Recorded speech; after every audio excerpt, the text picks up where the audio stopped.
Сәлеметсіздер, бүгін біз вареникидің тестасын дайындаймыз.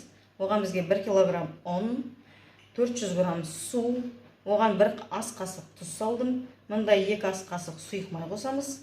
Сосын 2 жұмыртқа араластырамыз.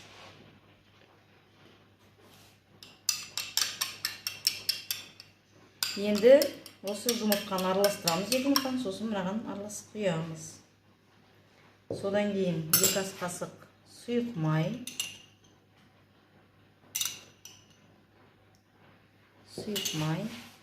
содан кейін тұзды қосамыз.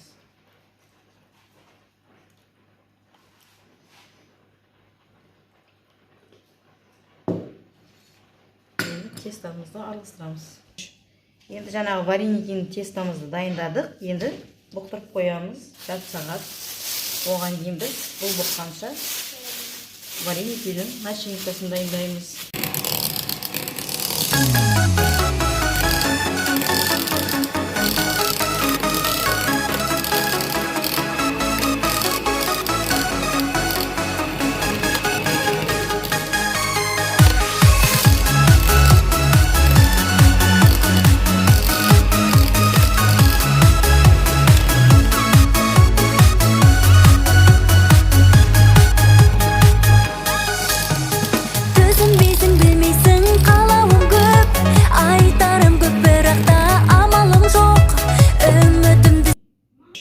Міне біз араластырып болдық вареникидің картошкасын. Бұған мен сүт қостым. На любителя. Біреу сүт қосады, біреуі сары май қосады, біреуі сұйық маймен зажарка істеп қосады. Енді өзіңіз қайсы сізге дәмдірек, қайсы ыңғайлырақ, соны қосасыз. Жаңағы дайындаған вареникиға тестамызды 4-ке бөлдік. Міне 3-еуі мына жерде, 1-еуі мына жерде. Мынау начинкасы. Енді қатайттап вареникиді бастаймыз. Енді тестамызды осылай қатайттай береміз.